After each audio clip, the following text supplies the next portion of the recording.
Bonjour à tous, ici Stupide. Si vous êtes arrivé ici, c'est que vous avez remarqué ces dernières années l'abondance dans les conversations de ce fameux du coup, et que vous ne pouvez plus vous empêcher de le remarquer ou de le dire vous-même à tout bout de champ.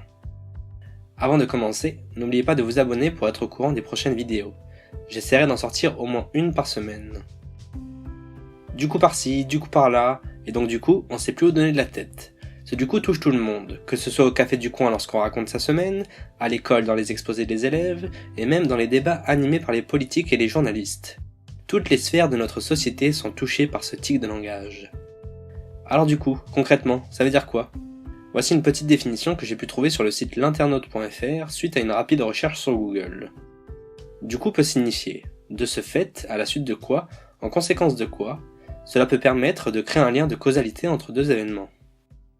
Voici un exemple d'une utilisation correcte de ces mots de liaison avec une citation d'Alphonse Allais.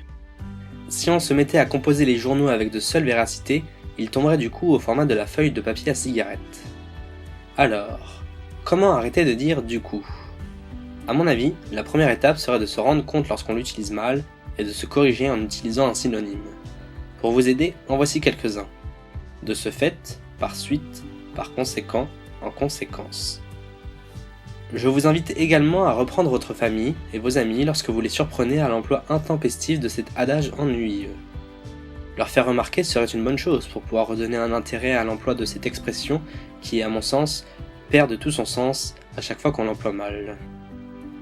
Enfin, pour conclure, je ne peux que vous conseiller de cultiver votre vocabulaire par la lecture de livres ou par l'écoute d'histoires radiophoniques dans le type de l'épopée temporelle de Cyprien. Ces histoires sont en général riches en phrases sympas et jeux de mots en tout genre. C'est tout pour aujourd'hui. N'hésitez pas à me dire quels autres tics de langage vous avez remarqués dans vos discussions, et si vous avez aimé cette vidéo, laissez un like et partagez à vos amis. Du coup, à la prochaine!